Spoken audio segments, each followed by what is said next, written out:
asking, physically show, yes. Do I have a book? No.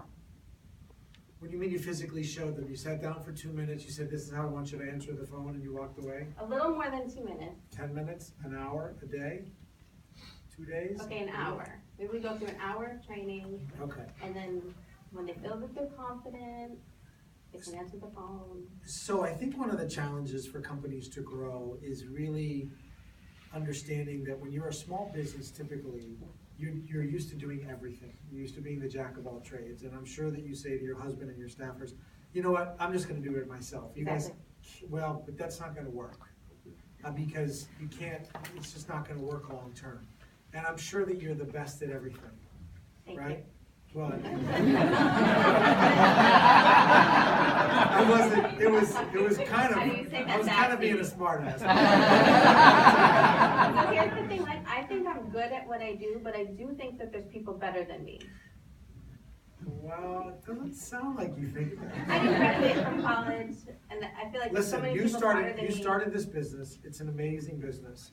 But oftentimes, inventors and entrepreneurs are not always great managers.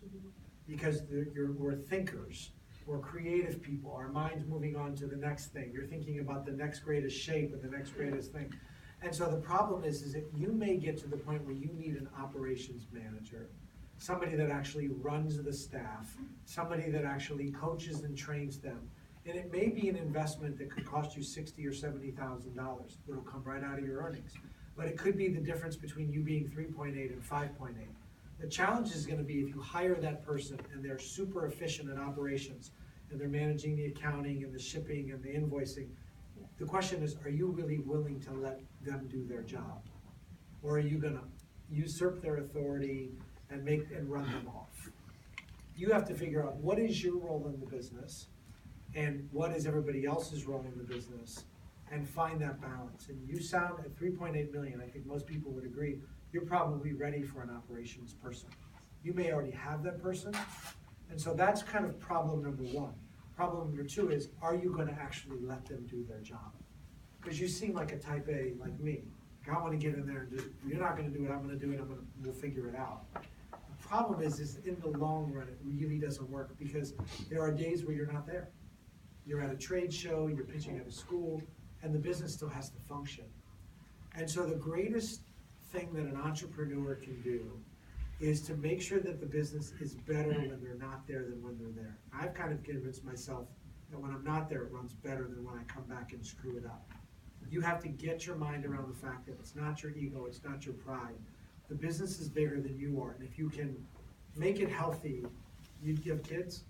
4. So you're building this business for them, ultimately, right? That's why most parents, how they think. You really have to put people in a position where it can succeed. God forbid something happened to you. God forbid you decide you want to do something else, or hopefully the business triples. But I would say that the reason the business is being held back is it's you. It's not them. I mean, I hate to say that to you, but it's really kind of your fault. The way you can fix it is by putting somebody in charge. What does your husband do in the business? Financial. He's accounting. So isn't the invoicing really his department? I like that. It's his fault. I actually still think it's your fault. Isn't that his department, all kidding aside? He handles all the receivables. Is that because that's what you've outlined for him? That's what I taught him how to do. Okay. And now he does it, and he does that well, and he knows that better than me. I would like everybody that comes to work to smile like this Yes. spirit monkey. I think right now, if I went and interviewed your people there, they would say that you micromanage the crap out of them. And so my advice to you is you're gotta stop being the culprit and being the problem. You have a great idea. I love the fact that you're giving kids positive reinforcement in a visible way. I think I'm very smart. I congratulate you on that. But if you really wanted to affect more kids, you have to take a step back and let other people help you with your business. Suggestion for finding that right person, the right people? You have to pay a decent wage, and you have to be convincing enough. Because if I was interviewing with you right now for that job, I wouldn't take it because I wouldn't believe that you were actually gonna let me do my job. That's my advice to you, is actually, you have to come to grips first. Are you really willing to take this business to 38 million? And if you are you capable of doing it yourself?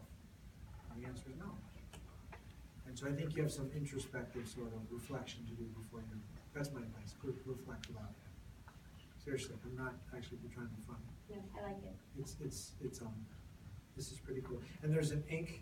500 patch. Is there an Inc. 5000 one too? Not yet. Not yet. Just one more zero. I know. Congratulations. Thank you.